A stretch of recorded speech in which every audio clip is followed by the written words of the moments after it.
leverage trade waa wax highly risk ah taabaan galay 2 second gudaheed $17,000 baa qasaahay iyo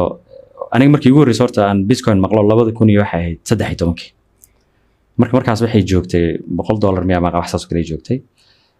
markii ugu horreysay maqlo marka aniga waxa u maleeyay wax iska buga wax feegan isaga maleeyay waxa la yaa u baahan lacag oo qof maamulin yaa u baahan kadib 2014 2015 xafiiskii aan ka shaqeynay maadaama dad IT ka shaqeeyay wada yihiin ayaa xoogaa waxa bilaawday dadku inay ka hadlaan marka $200 iyo xoogaa dollar meelahaas maraysan markaas waxaan bilaabay interest inaan ku sii noqdo haddana waa iska yara dhaafay 2017 baa waxa maqla bahasho sii socoto oo 10 iyo xoogaa $1,000 maraysa anoo ka fikirin oo suuqii baran waxba baran baa waxaan sameeyay bangi baan u tagaan deyn ka soo qaatay xataa lacag mahayn $20,000 deyn ka soo qaatay marka qofku waxa ku dhacaya wax la yiraahdo